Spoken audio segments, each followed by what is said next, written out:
আমরা ইতিহাস থেকে কোনো শিক্ষা নেই না। আমি এই সংসদে দাঁড়িয়ে এটা হিস্টোরিক্যাল ডকুমেন্ট হিসেবে থাকবে, এটা এই বছর পাশ না হোক, আগামী বছর পাশ না হোক, সংখ্যাগরিষ্ঠতার দোহাই দিয়ে হয়তো এটাকে ল্যাপস করা যাবে, কিন্তু এই সংসদে জাতীয় মানবাধিকার কমিশন অবশ্যই পাশ হবেই হবে। মাননীয় স্পিকার, ধন্যবাদ মাননীয় সদস্য। মাননীয় আইনমন্ত্রী, এখন আইনমন্ত্রীর turn. Want you speak, honourable minister? Yes, I want to. Let the minister speak. reply. মাননীয় স্পিকার, আমার মাননীয় সংসদ সদস্য খুব সুন্দর সুন্দর বক্তৃতা দিয়েছেন। বক্তৃতাগুলো পল্টন ময়দান, প্রেস ক্লাব, ঢাকার রাজপথের জন্য, মুক্তাঙ্গন অনেক বেশি জুসি, অনেক বেশি প্রাসঙ্গিক। মাননীয় স্পিকার, আমার মনে হয় উনি সব পড়েছেন, শুধু বিলটা পড়েননি।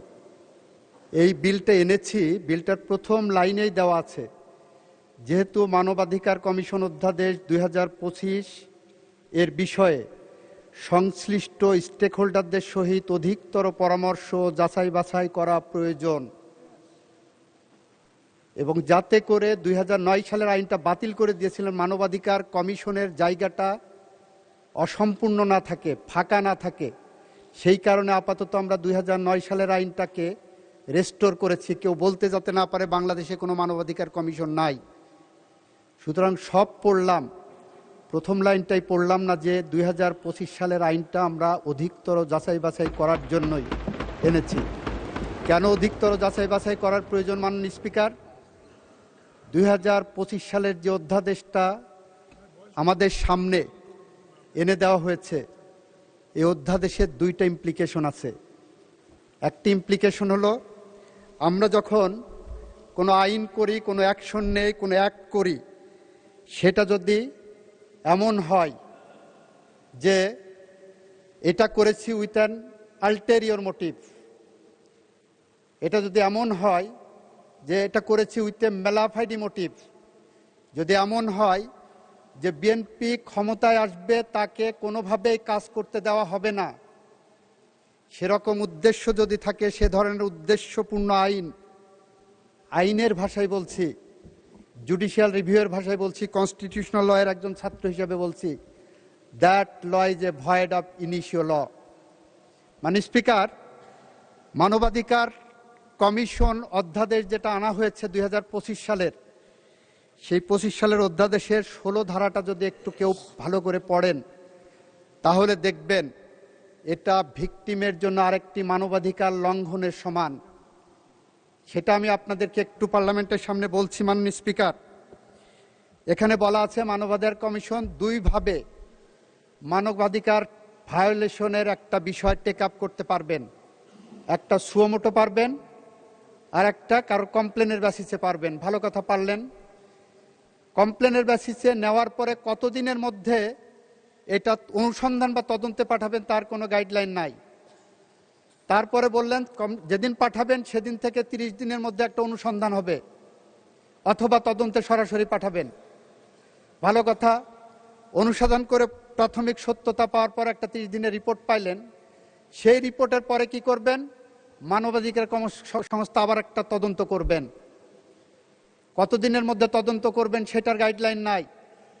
ভালো কথা, আরেকটা রিপোর্ট নিলেন 2 মাস পরে, সেটাও ভালো কথা। রিপোর্ট নেওয়ার পরে দুই পক্ষকে ডাকাডাকি করবেন, দুই পক্ষকে শুনবেন, শোনার পরে ওনারা 4টা কাজ করতে পারবেন। নাম্বার 1, জরিমানা করতে পারবেন। কিন্তু জরিমানা কত টাকা হবে, কিভাবে রিলাইজ হবে, কোন আইনে হবে, তার কোনো গাইডলাইন এখানে দেওয়া নেই, আইনে বিধান নাই। মাননীয় স্পিকার, বলা হচ্ছে কমিশন ক্ষতিপূরণ ইম্পোজ করতে পারবেন। ক্ষতিপূরণ কত টাকা হবেন, কি পরিমাণ হবেন, কি গাইডলাইন হবে, কিভাবে রিলাইজ হবে, কার কাছে যাবে, তার কোনো গাইডলাইন এই আইনের মধ্যে নাই। মাননীয় স্পিকার, মানবাধিকার আইন কমিশনে বলা হচ্ছে আরেকটা কি করতে পারবেন, ওনারা সুপারিশ করতে পারবেন ওই ভিকটিম মামলা করতে পারবেন নাকি কোনো জায়গায় ধর্ণা দিতে পারবেন। 2 বছর মানবাধিকার কমিশনের পিছনে দৌড়ায় দৌড়ায় মনে হবে যে আমি মামলা করতে পারবো কি পারবো না, সেই কারণে সুপারিশ নেওয়ার জন্য মানবাধিকার কমিশনে যাওয়ার দরকার নাই। আমাদের মতো যারা বটতলার উকিল আছে মাননীয় স্পিকার, আমরাই বলতে পারি যে এটা মামলা যাবে কি যাবে না। মাননীয় স্পিকার, আর একটা কাজ করতে পারবেন, মানবাধিকার কমিশন বাদী হয়ে তার পক্ষে মামলা করতে পারবেন। প্রশ্নটা হলো, তদন্তের পরে মানবাধিকার কমিশন যখন আপনার মতো নিরপেক্ষ চেয়ারে বসে দুই পক্ষকে শুনানি দিচ্ছেন, শুনানির শেষে তারপরে আপনি যে বাদী হয়ে এক পক্ষের মামলা করলেন, can it be called a reasonable law? Can it be called a neutral law? Can it be called a just and proper law? এই প্রশ্নগুলো যখন আমাদের সামনে আসে মাননীয় স্পিকার, তখন আমাদেরকে বিলের প্রথম লাইনেই বলতে হয়, মানবাধিকার কমিশন অধ্যাদেশ 2025 সংশ্লিষ্ট স্টেক হোল্ডারদের সহিত অধিকতর পরামর্শ যাচাই বাছাই করা প্রয়োজন। মাননীয় স্পিকার, এখানেই শেষ নয়। আমরা একটা আইন জানি, বাংলাদেশের ইতিহাসের সবচেয়ে জঘন্যতম অপরাধ, পৃথিবীর ইতিহাসের সবচেয়ে জঘন্যতম ইতিহাস হলো অপরাধ হলো গুম করা। সেই গুম করা সংক্রান্ত একটা আইন করা হয়েছে, গুম কমিশন আইন। মাননীয় স্পিকার, গুমের অপরাধকে এতটাই গুরুত্ব দিয়ে এই পার্লামেন্ট আইন পাশ করেছে যে যে কেউ গুম হলে তাকে মানবতা বিরোধী অপরাধের মধ্যে আমরা ফেলব। মাননীয় স্পিকার, সেই আইনটাকে ফ্রাস্ট্রেট করবে যদি আমি মানবাধিকার কমিশনে এই আইনকে এইভাবে রাখি। কারণ এখানে বলা হলো, গুম কমিশন আইনে বলা হলো, গুমের বিষয়ে তদন্ত করবেন মানবাধিকার কমিশন। তাহলে মানবাধিকার কমিশন কি করবেন? ওই যে তদন্তের কথা আছে, তদন্তের পরে যে তারপর ওনাদের কাছে পাঠাবেন। এবং গুম কমিশন বলে সেপারেট কোনো কমিশন তৈরি করা হয়নি বা স্কোপ রাখা হয়নি আইনে। গুম কমিশন বলতে যে ডেফিনেশন দেওয়া হয়েছে, সেই ডেফিনেশনের মধ্যে বলা হয়েছে গুম কমিশন মানে মানবাধিকার কমিশন। মাননীয় স্পিকার, আইনের এই অ্যাম্বিগুইটি থাকতে পারে না। আইন স্বচ্ছ হতে হবে, আইন পরিষ্কার হতে হবে। এটা ঐতিহাসিকভাবে বলছে, যারা আইন বিশেষজ্ঞ, যারা আইন সম্পর্কে গবেষণা করেন, একটা আইনের মেয়াদ ধরা হয় আগামী 20 বছর পর্যন্ত জনগণ এই আইনটা গ্রহণ করবে। তারপরে যদি লাস্টিং করে সেটা করবে। ধরে নেওয়া হয় 20 বছর পর পর একটা আইন পরিবর্তন যোগ্য হবে।